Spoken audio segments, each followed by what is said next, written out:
Welcome to another Bitcoin update.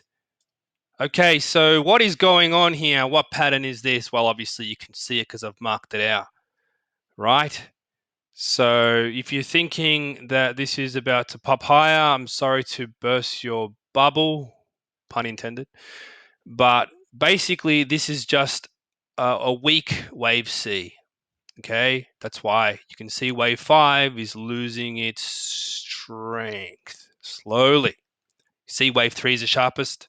Yes, it's a weak wave C type 1. Basically, it's like an ending diagonal.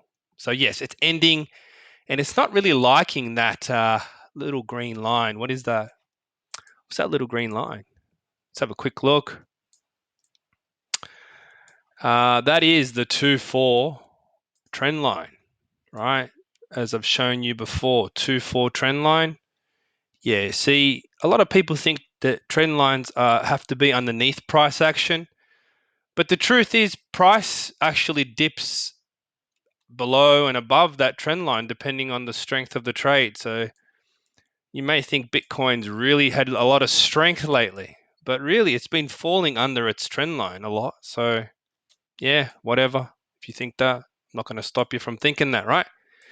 So as you know, I do have a bearish view on this, and I have been tracking the waves. So we have our A, B, C, and I said I wouldn't say anything until we broke that wave 4 low.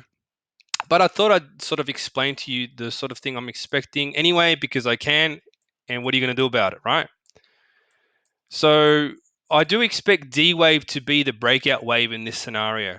So the very next wave we see is going to be a zigzag down that will break through that wave 4 low. And then probably wave E will come back to retest.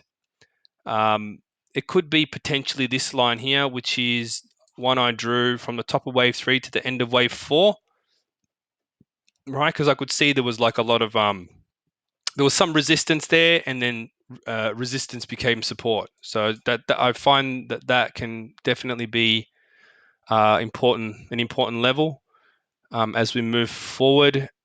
And so yeah, without going too much into levels, it's just, they're just incidental at the time. But yeah, the waves are, just so you know, the waves are doing this pattern. So if you think that maybe this is a correction done and we're going up, and then you're piling in like nuts, then just be careful, because it may not do that. I'm not saying it won't 100% like I'm the king of everything and I know everything, right? Because a lot of people like to come back later and lay the BS down on the comments. Go ahead, do that. But I'm just telling you now, you're just a victim of your own mania, little bubble mentality that you have. So just calm down, all right? Take your chill pill. So at the moment, I see that, yeah, that's a C wave, weak wave C. We're looking for a move down. This is a top. What kind of top is it? Like I've said before, if this is just a zigzag and there's going to be a move up higher, then once we see the E wave complete, we can only see a move about this long.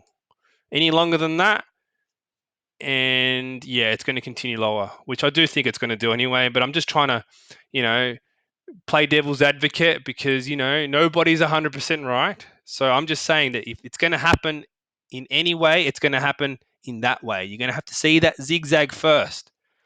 So if that C wave happens to be longer than the A wave, be aware. If it happens to be sharper than the A wave, be aware.